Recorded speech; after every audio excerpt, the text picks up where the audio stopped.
The cameras flashed like lightning storms trapped inside glass. A sea of reporters surged forward, voices colliding into one overwhelming roar as the giant digital screen behind her lit up in blazing green numbers. 3.8 billion valuation. The crowd erupted. Applause thundered through the towering glass atrium of the New York Stock Exchange, echoing against marble floors and steel beams that had witnessed a century of power, wealth, and ambition.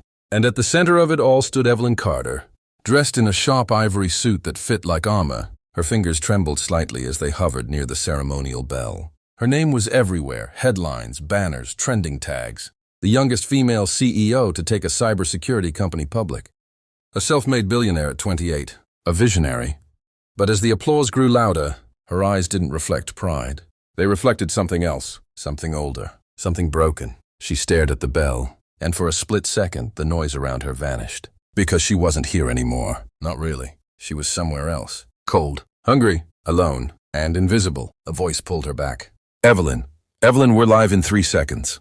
The host's smile was perfect, rehearsed. The cameras zoomed in closer. Just ring the bell, look confident, and let the world celebrate you.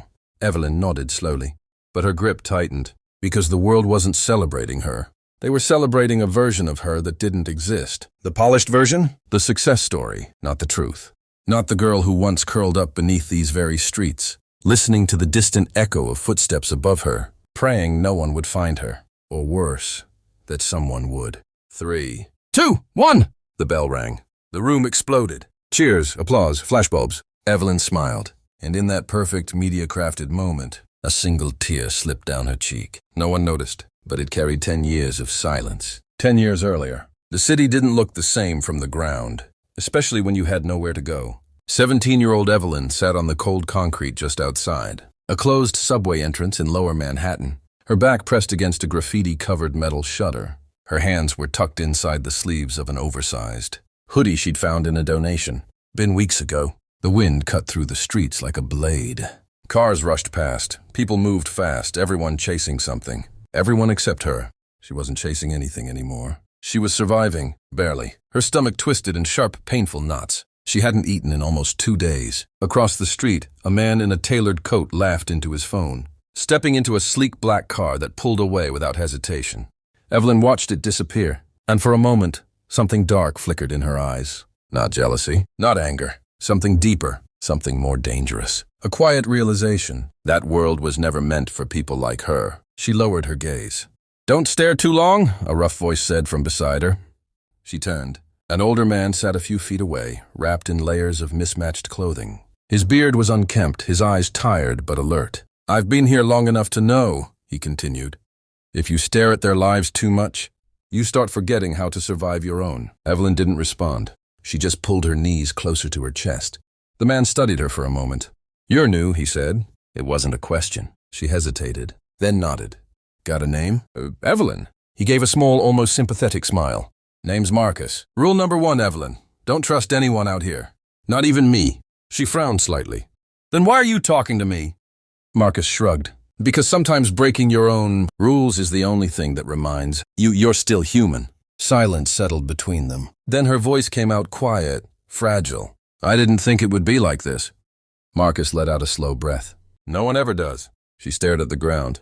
I thought if I just left, things would somehow fix themselves." Her voice cracked slightly, but she didn't stop.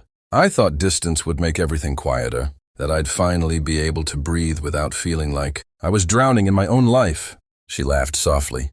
"But it turns out, when you leave everything behind, you don't just leave the bad things." Marcus looked at her carefully. "You leave the good things, too." Evelyn nodded. "And sometimes, you realize too late that the good things were the only things keeping you alive." The wind howled between buildings. For a moment, neither of them spoke. Then Marcus leaned forward slightly. "Listen to me," he said, his voice more serious now. "Out here, nobody's coming to save you. There's no dramatic moment where everything suddenly turns around, and your life becomes something out of a movie." Evelyn looked up at him, his eyes locked onto hers. "If you want to survive, if you want to become something more than just another ghost in this city, you're going to have to fight for it in ways you don't even understand yet." She swallowed. "And what if I can't?" Marcus didn't hesitate. "Then this city will swallow you whole, and it won't even remember your name." That night, Evelyn didn't sleep. Not really. She lay awake beneath a broken awning, staring at the flickering streetlight above her. Marcus's words echoed in her mind. The city will swallow you whole. She closed her eyes, and for the first time since she left home, she felt fear, not of the streets, not of hunger, but of disappearing, of becoming nothing. 3 days later, everything changed. It started with a mistake. Evelyn had wandered into a building. She wasn't supposed to be in one of those sleek corporate towers where security guards usually stopped people like her before they even reached the lobby. But that day, something was different. A delivery truck had arrived at the same time. Doors were open. People were distracted. And Evelyn slipped through. She didn't even know why she did it. Maybe it was curiosity. Maybe it was desperation. Or maybe it was something else. Something pulling her forward. She moved quickly, keeping her head down, blending into the chaos of suits and polished shoes. No one noticed her. Not yet. She reached the elevator. Her heart pounded. You shouldn't be here. But she stepped inside anyway. The doors closed, and for the first time in weeks, she felt warm air, clean air. The elevator climbed. Each floor felt like a different world. When the doors opened, she stepped into silence. Rows of empty desks, dim lights. It was after hours. No one was around, except for one thing. A single computer screen glowed in the distance. Evelyn hesitated, then walked toward it. Something about it felt familiar. She sat down slowly. The keyboard was already active. Lines of code filled the screen. Her fingers hovered over the keys, and then they moved, instinctively, like muscle memory she didn't know she still had. She didn't think, she just typed. Faster, faster. The code shifted. Errors corrected. Systems optimized. Her breathing changed. For the first time in weeks, her mind wasn't focused on survival. It was alive. Minutes passed, or maybe hours. She didn't know, until a voice behind her froze everything. Who are you? Evelyn turned slowly. A man stood at the entrance of the room, his expression a mix of confusion and disbelief. He wasn't security. He wasn't angry. He looked stunned. Evelyn's heart dropped. I'm sorry, I didn't mean to. The man stepped closer, his eyes locked on the screen. What did you just do? She hesitated. I fixed something, I think. He stared at the code, then back at her. You didn't just fix something, he said slowly. You rewrote a system my entire team has been struggling with for 3 weeks. Evelyn blinked. I didn't know. The man interrupted her. How do you know how to do this? Silence. Then quietly. My mom used to teach me. The man studied her face, her clothes, her trembling hands, and something shifted in his expression. Not judgment, not suspicion. Recognition. Stay, he said. Evelyn froze. What? Stay, he repeated. Just don't leave yet. Her instinct screamed at her to run, but something in his voice stopped her. Something real, something unfamiliar. Hope, and she didn't know it yet. But this moment, this mistake, this one decision, would either save her life or destroy it completely. The room didn't feel empty anymore. It felt like something had shifted, like the air itself was holding its breath. Evelyn stood frozen beside the desk, her fingers still hovering near the keyboard, as if moving them again might somehow undo everything that had just happened. The man stepped closer, slow and deliberate, like he was approaching something fragile or dangerous. Up close, she could see the exhaustion in his face, faint dark circles under sharp, intelligent eyes. He wasn't old, maybe mid-30s, but there was a weight in him that felt older. Start talking, he said quietly. Not harsh, not threatening, just serious. Evelyn swallowed. I didn't mean to break in, she said, her voice trembling slightly. I wasn't trying to steal anything or mess anything up. I saw the screen and you rewrote a proprietary system, like it was a puzzle you'd solved 100 times before. He interrupted, still watching her carefully. She didn't respond, because that was exactly what it had felt like. A puzzle. The man leaned against the desk, folding his arms. What's your name? Evelyn. I'm Daniel. He didn't offer a last name, didn't need to. The way he carried himself made it clear this wasn't just some employee. This place belonged to him, or at least he had the power to decide what happened inside it. Daniel glanced back at the screen, then at her again. Tell me something honestly, he said, his voice lowering slightly. Are you some kind of prodigy? Or are you lying to me about how you learned this? Evelyn shook her head quickly. I'm not lying. Then explain it to me, he said, stepping closer now. Because people don't just walk in off the street and casually outperform an entire engineering team. Her chest tightened. I told you. My mom used to teach me. Daniel's eyes narrowed slightly. Used to? Evelyn hesitated. Then her voice came out softer. She's gone. A silence followed, Heavy, uncomfortable, but not empty. Daniel studied her face for a long moment, like he was trying to read something deeper than her words. "And where exactly did she teach you?" he asked. Evelyn let out a slow breath. "At home, before everything fell apart." His gaze dropped briefly to her clothes again, the worn hoodie, the dirt on her sleeves, the way she kept subtly shifting her weight like she was ready to run at any moment. "You don't have a home now, do you?" The question wasn't cruel, but it landed like one. Evelyn didn't answer. She didn't need to. Daniel exhaled slowly, running a hand through his hair. "This is insane," he muttered under his breath, more to himself than to her. "This doesn't make any sense." Evelyn took a small step back. "I should go." The moment she said it, something in Daniel's posture changed. "No." It wasn't loud, but it was firm. She froze. "I'm not letting you walk out of here like this," he continued. "Not after what I just saw." Her heartbeat quickened. "I didn't do anything wrong." "I didn't say you did," he cut in. "That's exactly the problem." She frowned slightly, confused. Daniel stepped closer again, his voice calmer now, but more intense. "You're standing in the middle of a billion-dollar company, rewriting high-level infrastructure code like it's nothing. And you're telling me you're sleeping on the streets?" Evelyn looked away. "Things don't always line up the way they're supposed to." Daniel let out a short, almost humorless laugh. That might be the understatement of the year. Another silence. Then more quietly, "When was the last time you ate?" The question hit differently, not accusatory, not curious, human. Evelyn hesitated. "I don't remember." Daniel didn't say anything for a second, but something in his expression hardened, not toward her, but toward the situation itself. "Sit down," he said. "I'm fine." "Evelyn," he interrupted, his tone firm but not unkind.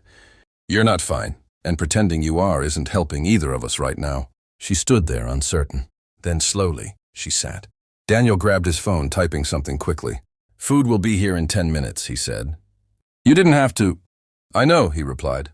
"That's why I did it." She didn't know what to say to that, so she said nothing. Minutes passed in a strange, quiet tension. Evelyn's eyes kept drifting back to the screen, like part of her was still inside that code. Daniel noticed. "You miss it, don't you?" he asked. She looked at him. "The work." Her voice was barely above a whisper. "It's the only time everything else goes quiet." Daniel nodded slowly. "Yeah, I know that feeling." There was something in his tone that made her believe him, a shared understanding, different lives, same escape. The knock on the door broke the moment. Food arrived. Real food, warm, fresh. Evelyn stared at it like it wasn't real. "Go ahead," Daniel said. She didn't move at first, then slowly. She reached for it. Her hands shook slightly as she took the first bite, and something inside her cracked, not visibly, not dramatically, but deep, because it had been so long since something felt normal. Daniel looked away, giving her space, but his jaw tightened. Because this shouldn't exist. Someone like her, this capable, this intelligent, shouldn't be sitting here like this. Not in this city, not anywhere. After a while, she spoke again. "Why are you helping me?"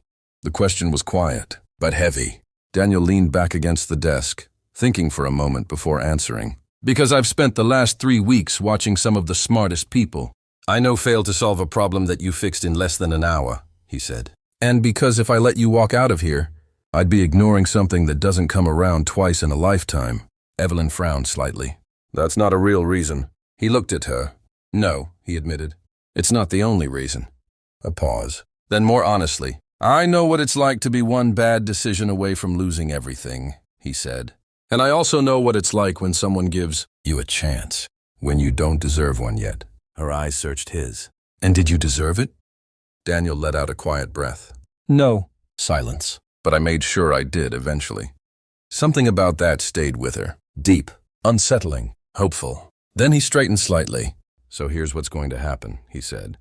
Evelyn tensed. "I'm not calling security. I'm not throwing you out. And I'm definitely not pretending I didn't just see what you're capable of."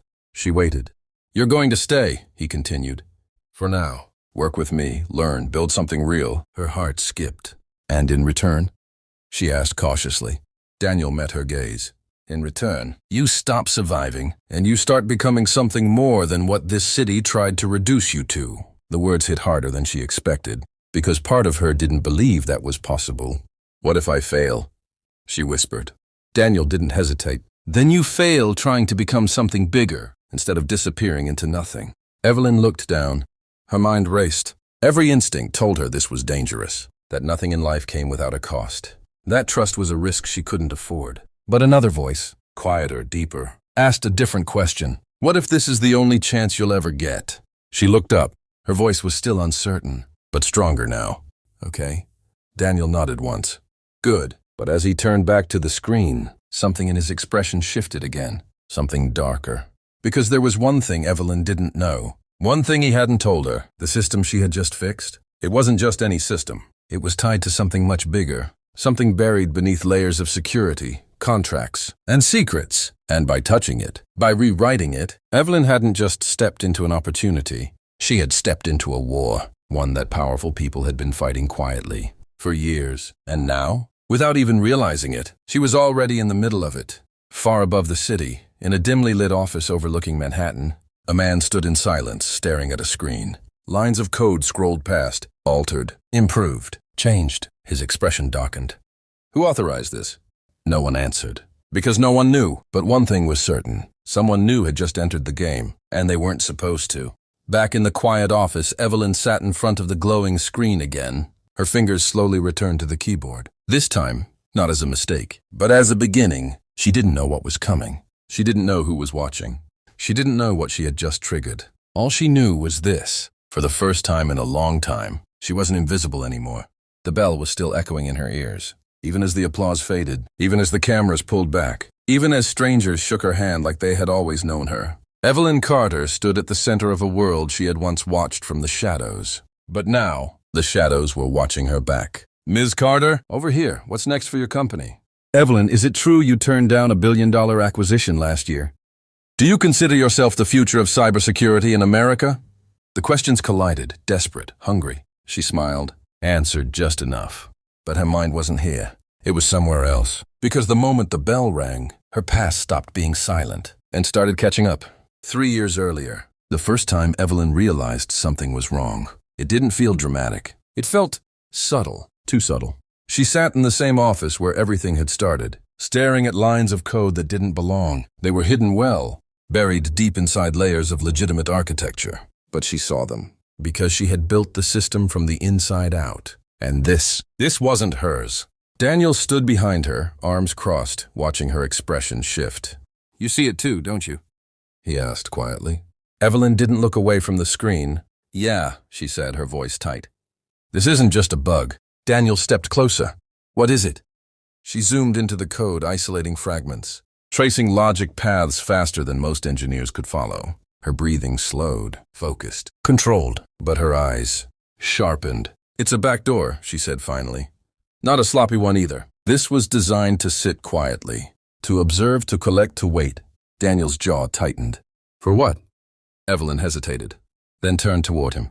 For access, she said. Not just to our system, but to every client connected to it. Silence. Heavy. Dangerous. This company protects banks, hospitals, federal contracts, Daniel muttered. If someone's inside this, they're not just inside, Evelyn interrupted softly. They've been here longer than I have. That sentence changed everything, because it meant one thing. This wasn't random. This wasn't recent. This was planned.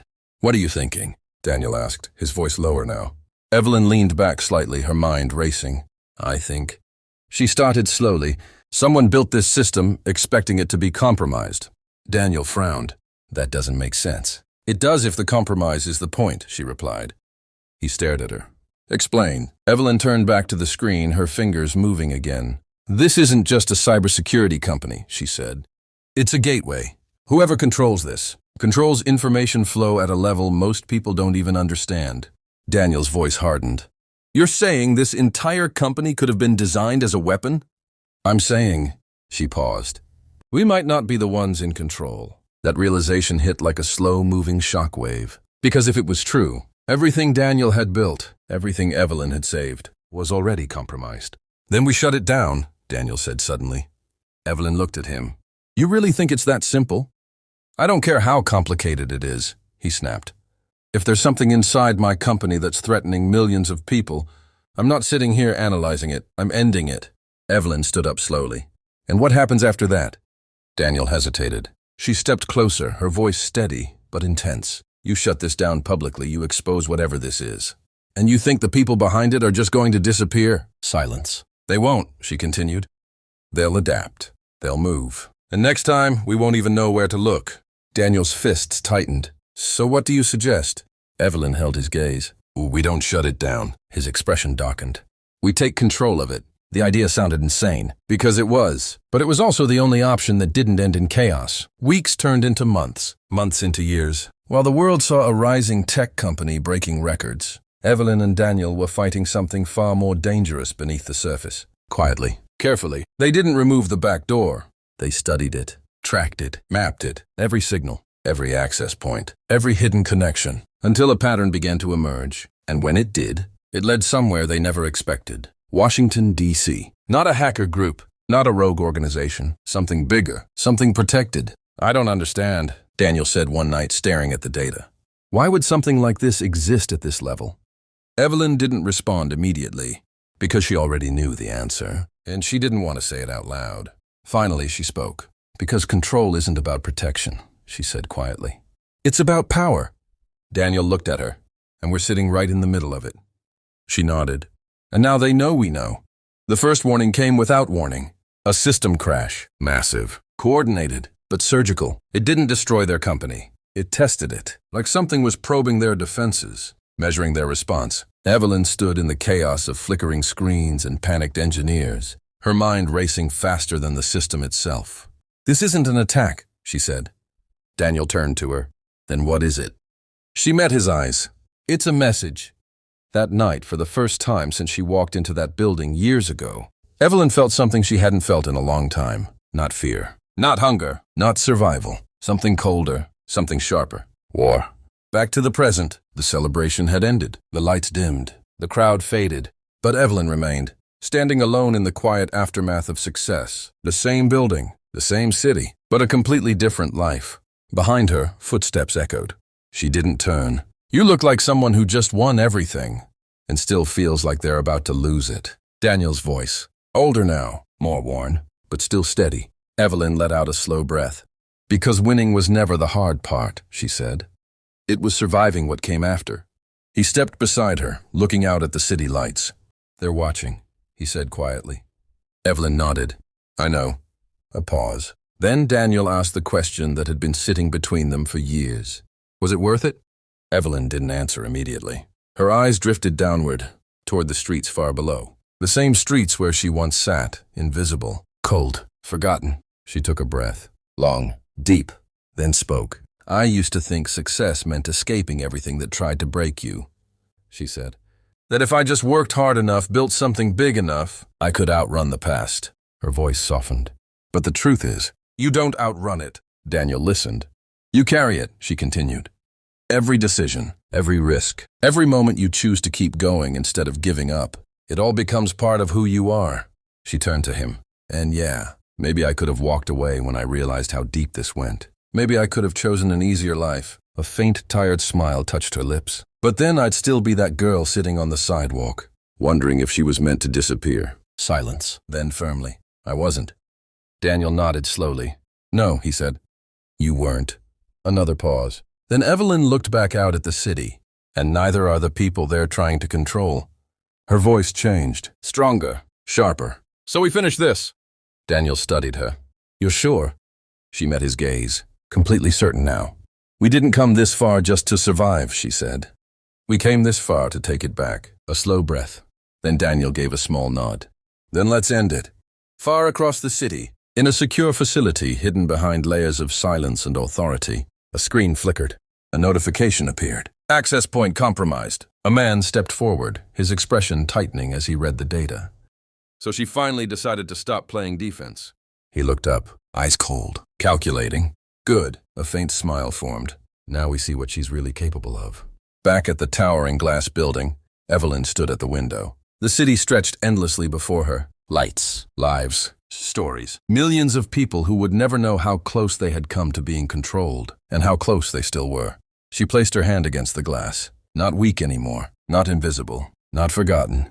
Her reflection stared back at her. Not the girl from the streets, not the version the media celebrated, but something else, something forged from both. And as the city pulsed beneath her, Evelyn Carter didn't just stand there as a billionaire. She stood there as something far more dangerous, someone who had nothing left to lose and everything left to protect. If this story touched your heart even a little, then don't just scroll away. There are so many people out there, still fighting, still hoping, still waiting for someone to notice them. If you believe stories like this deserve to be heard, hit the like button, subscribe to the channel, and stay with us for more real, powerful journeys. Because sometimes, one story can change everything.